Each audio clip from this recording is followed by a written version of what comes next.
has been misplaced. I feel like the people that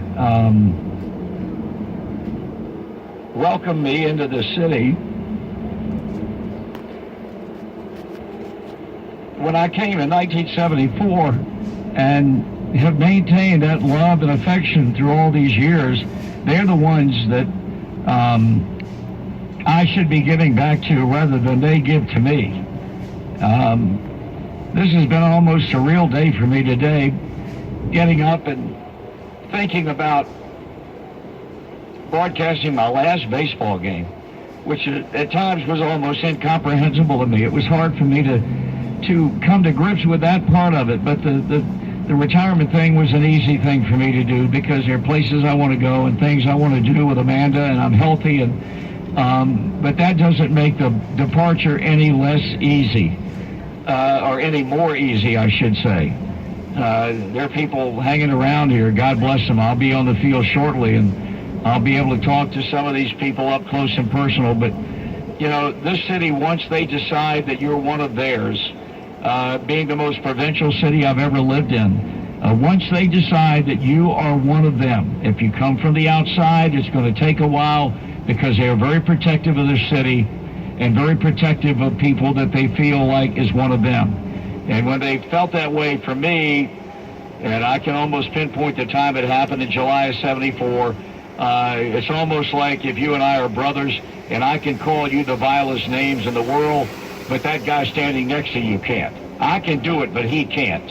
And I think that's the way it is, to have lived in this city all the time that I have, and to have made all the friends that I have, and have been a hand in raising 3 kids through 3 marriages, and never, ever lessen my love for this city in any aspect of it. And I'm proud to say that I'll be here until the day that they pass muster on me for the final time. I'm proud to say I'm a Cincinnatian, and for those who are here today and for those who are listening wherever they might be, just know how much you're loved.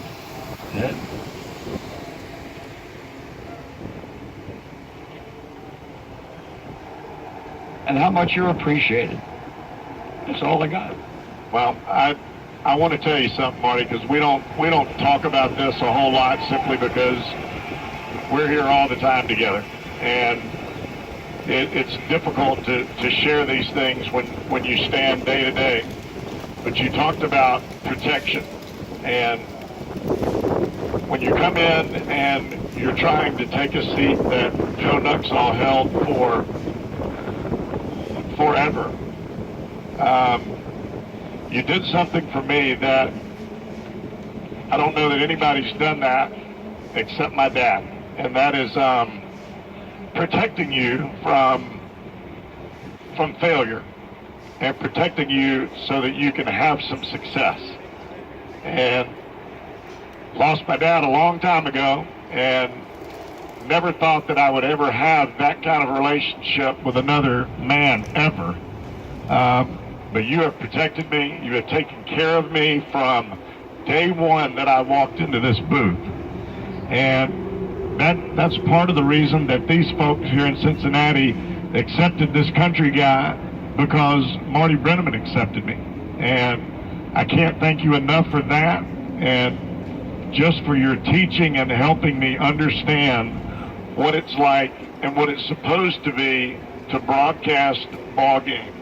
What I do hope going forward is that we will be able, Tommy and I will be able to make you proud, not only the people here, but you've set a standard here, and I hope that we will be able to make you proud and carry on the phenomenal tradition that is here in Cincinnati and on Cincinnati radio. Well, thank you, buddy. You know how much I love you, pal, and I just hope that the people now going forward will accept Tommy Troll as well as they accepted me 46 years ago. He's a very talented young man. I think people know, having listened to his work beginning in spring training and of course all throughout the course of the year, and treating fairly, give him an opportunity to settle in the seat that I'm sitting in right now, because he will end up being here for a while and doing a very, very, very good job. To the other broadcast partners that we have, the Tom Brennamans and Chris Welch's and Jeff Picoros and Doug Flynn's and Danny Graves and Sam LeCure and Brian Giesenslaw. I hope I didn't miss anybody. They know how I feel about them. And first and foremost,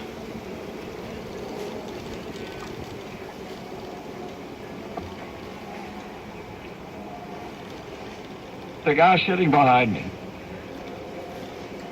All the years that Dave Armbruster and I have been together over 25 years, and when I make the comment periodically that he's our mentor and spiritual leader, and people get a laugh out of that, but there's much more truth to that statement than not.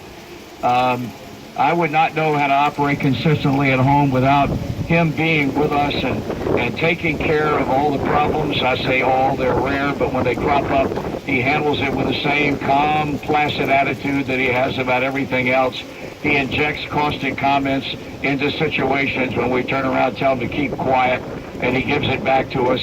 I've never been around a fellow so adept at what he does and has blended in so well with the fabric of this radio booth, beginning in the days when Joe and I were together, and more recently with Jeff. I just can't talk enough about the affection that I have for Dave Armbruster. We call him Yid, and I'm going to miss him as much as I miss anybody when the 2020 season gets underway.